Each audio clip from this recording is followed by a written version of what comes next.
వేములవాడ పట్టణంలో బ్రిడ్జి ఆవరణలో గల అమరవీరుల స్తూపం దగ్గర సోమవారం పట్టణ కాంగ్రెస్ ఆధ్వర్యంలో నిర్వహించిన దివంగత మాజీ ముఖ్యమంత్రి వైఎస్ రాజశేఖర రెడ్డి జయంతి వేడుకల్లో ప్రభుత్వ విప్ వేములవాడ ఎమ్మెల్యే ఆది శ్రీనివాస్ ముఖ్య అతిథిగా పాల్గొన్నారు. ఈ సందర్భంగా వారి చిత్రపటానికి పూలమాలలు వేసి నివాళులర్పించారు.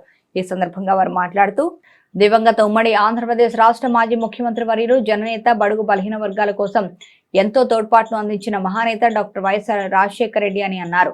వారు పిసిసి అధ్యక్షునిగా మొట్టమొదటిసారిగా పార్లమెంటు సభ్యునిగా ఎన్నిక నుంచి వారితో చనువు పెంచుకొని మన ప్రాంతానికి ముఖ్యమంత్రి హోదాలో వారు వచ్చినప్పుడు నా ప్రియ శిష్యుడు ఆది శ్రీనివాస్ అని సంబోధించడం మర్చిపోలేని రోజన్నారు.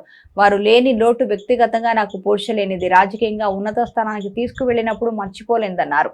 ఎలాంటి రాజకీయ అండదండలు లేని నాలాంటి వారికి ఎందరికో ముందుకు పోవడానికి వెన్నుతట్టి ప్రోత్సహించిన మహనీయుడన్నారు. ఈ ప్రాంతంలో విద్యాపరంగా 4 జూనియర్ కాలేజీలు మంజూరు చేయడం జరిగింది. ఆగ్రహం కాలేజీలో కార్పస్ ఫండ్ కట్టకుండానే సైన్స్ వింగ్ కు 10 లక్షలు మంజూరిచ్చారు. రైతాంగానికి సాగునీటి కోసం మన ప్రాంతానికి శ్రీపాద ఎల్లంపల్లి ప్రాజెక్టు కోసం 1,737 కోట్ల నిధులు మంజూరు చేశారు. దీని ద్వారా వారు మరణించడానికి మునిపే 2009కి ముందే ఫాజుల్ నగర్, చందుర్తి, రుద్రంగి, నాగారం చెరువు ప్రాజెక్టు పూర్తి చేసుకున్నాం. గత ప్రభుత్వ నిర్లక్ష్యంతో కొన్ని ప్రాజెక్టులు ఆగిపోతే మళ్లీ ముఖ్యమంత్రి రేవంత్ రెడ్డి శ్రీపాద ఎల్లంపల్లి ప్రాజెక్టును వాటిని తిరిగి ప్రారంభించారు. దీని ద్వారా మన ప్రాంతానికి బోయినపల్లి మండలం కలుపుకొని సుమారు 95,000 ఎకరాలకు సాగునీరు అందుతుంది. రాష్ట్రంలో పేద విద్యార్థులకు ఫీజు రీయింబర్స్మెంట్ పథకం ద్వారా ఆరోగ్యశ్రీ, రైతు రుణమాఫీ వంటి ఎన్నో మహత్తర కార్యక్రమాలకు శ్రీకారం చుట్టారు. మన ప్రాంతానికి ఎంతో సేవ చేసిన ఆ మహనీయుడు మన మధ్య లేకపోవడం చాలా బాధాకరం. వారి నాయకత్వంలో నేను ఎమ్మెల్యేగా అయి మన ప్రాంతానికి సేవ చేయాలనుకున్నా. ఇప్పుడు ఎమ్మెల్యేగా అయిన సందర్భంలో వారు లేరు, అయినా వారి ఆలోచన విధానాన్ని ముందుకు తీసుకెళ్తామన్నారు. వారి ఆలోచన విధానాన్ని తీసుకువెళ్తున్న సమయంలో ప్రస్తుత ముఖ్యమంత్రి రేవంత్ రెడ్డి అందించే సహకారంతో మన ప్రాంతానికి రావాల్సిన నిధులను తీసుకొచ్చి మన ప్రాంతాన్ని అన్ని రంగాల్లో అభివృద్ధి పదంలో తీసుకెళ్తానన్నారు. వైఎస్ రాజశేఖర రెడ్డి గారి 75వ జన్మదిన సందర్భంగా వేములవాడ పట్టణ కేంద్రంలో వారికి ఘనంగా నివాళులర్పిస్తూ వారు చేసిన సేవలను ఒకసారి మరణం చేసుకుని వారు ముఖ్యమంత్రిగా, పిసిసి అధ్యక్షునిగా, వారు మొట్టమొదటిసారి ఎంపీగా కాబడి నుంచి వారితో పరిచయం ఏర్పరచుకొని, చనువు ఏర్పరచుకొని ఈ ప్రాంతానికి ముఖ్యమంత్రి హోదాలో డాక్టర్ వైఎస్ రాజశేఖర్ వచ్చినప్పుడు నా ప్రియ శిష్యుడు ఆది శ్రీనివాస్ అని సంబోధించినప్పుడు మరిచిపోలేని రోజుగా, రాజకీయంగా ఉన్నత స్థానానికి తీసుకువెళ్ళినటువంటి సందర్భాన్ని కూడా మర్చిపోలేని పరిస్థితులు.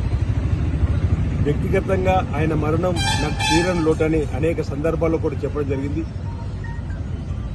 చక్కటి అవకాశాలు రాజకీయ పరంగా ఎలాంటి రాజకీయ అండదండలు లేని నాలాంటి వాళ్ళెందరికో ప్రజాసేవ చేస్తూ ముందుకు పోతున్నటువంటి వారికి ఊతం అందించి ప్రజాసేవలో మరింత ముందుకు పోవడానికి కోసం సహాయ సహకారం అందించినటువంటి ఆ మహనేత రాజశేఖర్ గారి 75వ జన్మదిన సందర్భంగా రాజన్న సన్నిధిలో, దక్షిణ కాశీగా పేరుగాంచిన శ్రీ రాజన్న సన్నిధిలో వారికి కేరళ కాంగ్రెస్ పార్టీ పక్షాన నివాళులు అర్పిస్తూ వారి ప్రాంతానికి చేసే సేవలు కూడా ఈ ప్రాంతంలో విద్యాపరంగా జూనియర్ కాలేజీలు లేని సందర్భాన్ని చెప్తే ఈ నియోజకవర్గంలో ఎమ్మెల్యే కాకున్నప్పటికీ కూడా ఎంపీపీ హోదాలో, దేవస్థానం చైర్మన్ హోదాలో ఆ సందర్భం చెప్పినప్పుడు 4 జూనియర్ కాలేజీలు ఇవ్వడం జరిగింది.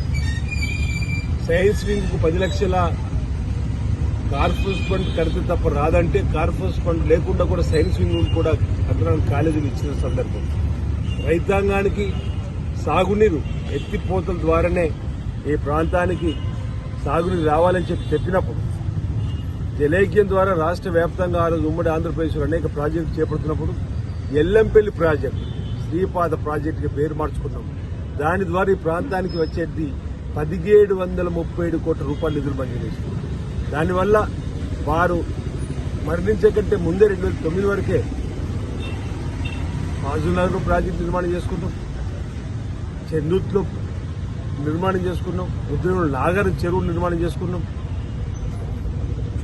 ఆ తదుపరి వచ్చిన ప్రభుత్వం పట్టించుకున్న పరిస్థితులు పోయినప్పుడు గౌరవ ఇప్పటి ముఖ్యమంత్రి రేవంత్ రెడ్డి గారికి అంశం చెప్పగానే రాష్ట్రంలో ఉన్నటువంటి శరవేగంగా ఏ ప్రాజెక్టు తీసుకోవాలని చెప్పని ఆలోచించినప్పుడు శ్రీపాద ప్రాజెక్టును పెట్టి మళ్ళీ ఇప్పుడు మేము అధికారులు మధ్యలో 14 సంవత్సరాలు పడకేసింది. మళ్ళీ ఇప్పుడు మీ అత్యున్నత పనులు జరుగుతున్న సందర్భం వారు బ్రతుకుంటే వారి నాయకత్వంలో ఎమ్మెల్యేగా ఈ ప్రాంతానికి సేవలు చేసేప్పుడు కలగడం జరిగింది. ఈరోజు ఎమ్మెల్యేగా అయినా వారు లేరు. అయినా వారి ఆలోచన విధానాన్ని ముందుకు తీసుకొని వారి ఆశయాన్ని ముందుకు తీసుకొని పోతున్న తరుణంలో ఇప్పటి ముఖ్యమంత్రి రేవంత్ రెడ్డి గారితో ఉన్నటువంటి స్నేహము, చనువు, వారు ఇచ్చేటువంటి సహకారంతో ఈ ప్రాంతానికి రావాల్సిన నిధుల్ని ఈ ప్రభుత్వ ఆధ్వర్యంలో తీసుకొని రావడం జరుగుతూ ఉంది. తప్పనిసరిగా రాజశేఖర్ గారి ఆలోచన విధానాన్ని వారు ఫీజు రియంబర్స్మెంట్ పెట్టింది పేదలకు, రాజీవ్ ఆరోగ్యశ్రీ తీసుకొచ్చింది పేదలకు, ఇందిరం ఇల్లు అనేక మందికి ఇచ్చిండు. ఈ విధంగా విప్లవాత్మకమైనటువంటి మార్పులను కూడా తీసుకొని వచ్చి మరి ఈ ప్రాంతంలో ఆ రోజు రుణమాఫీ చేసినప్పుడు కూడా ఆ రోజు మన్మోహన్ సింగ్ గారి ఆధ్వర్యంలో వారు ముఖ్యమంత్రి ఉండి సజావుగా కట్టినట్టు రైతులు కూడా 5,000 ప్రోత్సాహం కూడా ఇచ్చినటువంటి ఈ విధంగా చెప్పుకుంటూ పోతే అనేకం డాక్టర్ వైఎస్ రాజశేఖర గారు ముఖ్యమంత్రి అయిన తర్వాత వారు ఈ ప్రాంత ప్రజలకు, ఈ రాష్ట్ర ప్రజలకు చేసినటువంటి సేవలు అమోఘమని చెప్పవచ్చు.